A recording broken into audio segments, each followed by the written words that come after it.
Kagulat World, matapos ang underwhelming run ng Gilas Pilipinas sa 2025 FIBA Asia Cup, lumalakas ang usapan tungkol sa future ng ating national team. Siyempre, si Justin Brownlee pa rin ang naturalized player na number 1 sa puso ng Pinoy fans. Pero dumidikit na ang pangalan ng isang intriguing option, si Benny Boatwright. Kung matatandaan, ginulat ni Boatwright ang lahat noong 2023s nang isalang siya ng San Miguel bilang import replacement. Resulta, championship agad. At hindi basta numbers ang iniwan niya, 30.3 points, 10.5 rebounds at 3.5 assists per game habang efficient pa sa shooting. Instant impact, instant debate, bagay ba siya sa Gilas long term? Ngayon matapos ang injury layoff, balik laro na si Boatwright sa Taipei Fubon Braves. At ayon sa SPP, tuloy pa rin ang proseso para maging naturalized option siya para sa Pilipinas. Sa sistema ni Coach Tim Cone, pasok ang kanyang shooting at versatility. Imagine, Kagulat World, isang 6'10 big man na kayang umatake inside out. Kaya kang i-stretch sa 3-point line at marunong pang dumiskarte bilang facilitator. Eksaktong weapon na kulang sa Gilas noong Asia Cup kung saan hirap tayo sa floor spacing at outside shooting.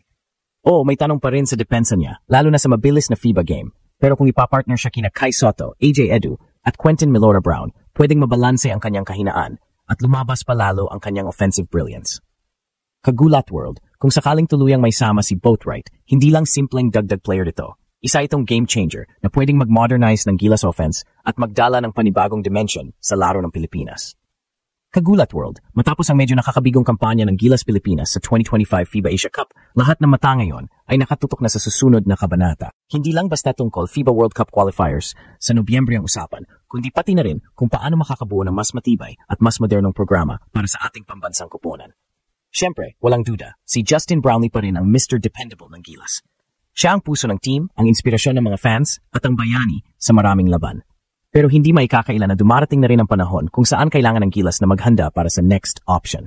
At dito pumapasok ang isang pangalan na ginulat ang mundo ng PBA noong 2023, Benny Boatwright. Kung maalala ninyo, Kagulat World, biglaan siyang tinawag ng San Miguel Beermen bilang import replacement. Maraming nagtaas ng kilay, maraming hindi sigurado kung makakabagay siya. Pero ang ending, championship agad. Hindi lang basta tropeo ang naiuwi niya, kundi isang statement na siya ay tunay na elite player. Sa kanyang stint, umiscore siya ng 30.3 points per game, may 10.5 rebounds at 3.5 assists. Lahat ito habang efficient ang shooting niya sa 57.6% true shooting percentage. Ibig sabihin, hindi siya basta volume scorer lang. Marunong siyang pumili ng tira, marunong gumalaw sa sistema, at hindi natatakot gumawa ng malalaking shots.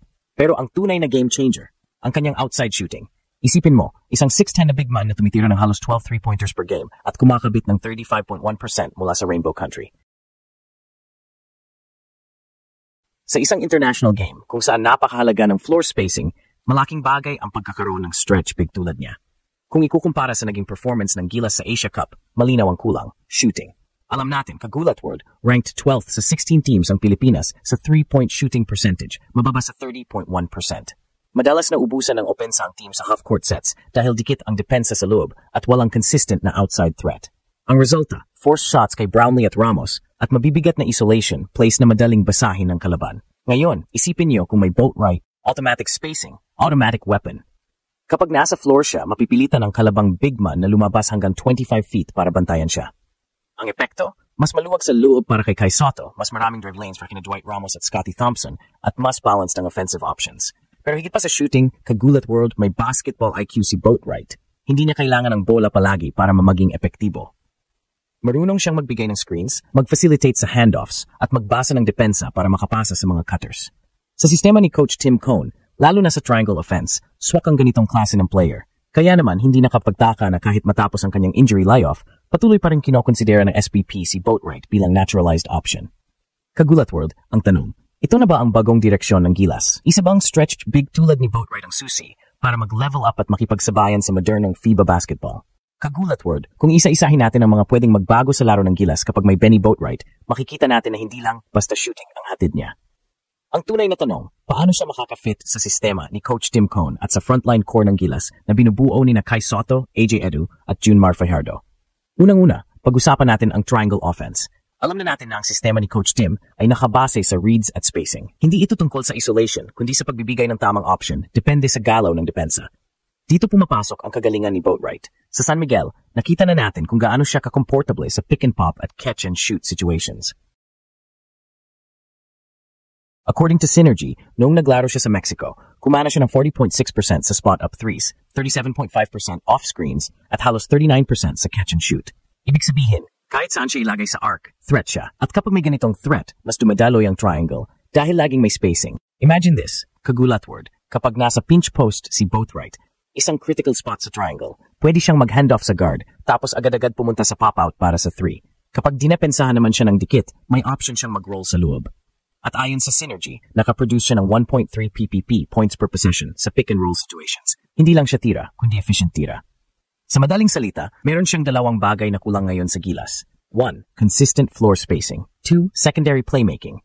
Kapag ginamit siya ni Coach Tim bilang connector, mas magiging unpredictable ang offense ng Gilas. Hindi na lang puro kay Brownlee at Dwight Ramos na kasalalay ang creation. Ngayon, punta naman tayo sa frontline fit. Ang maganda kay Boatwright, hindi niya kailangan ng bola palagi. Hindi siya kagaya ng ibang bigs na gusto sa low post palagi.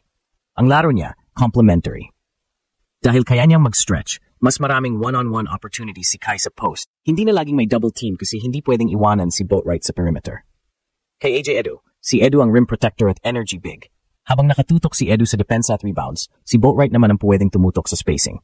Perfect yin-yang tandem. Kay Junmar Fajardo, kung sakaling isama pa rin si Fajardo sa rotation, malaking bagay ang kombinasyon nila.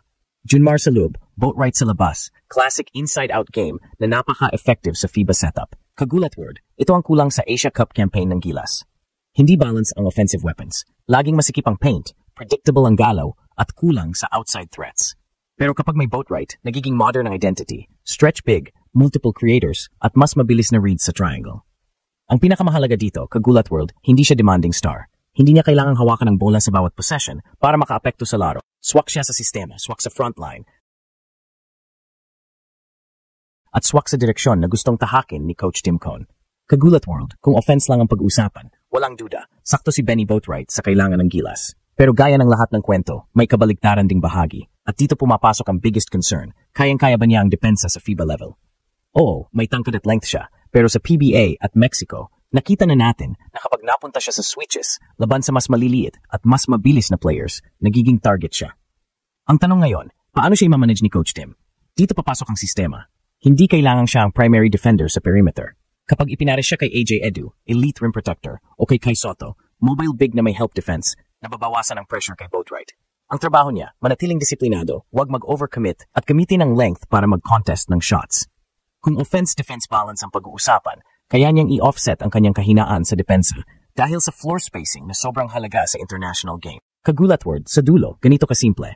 Kung ang tanong ay fit pa si Boatwright sa Gilas, ang sagot ay lalo na kung gagamitin ng tama.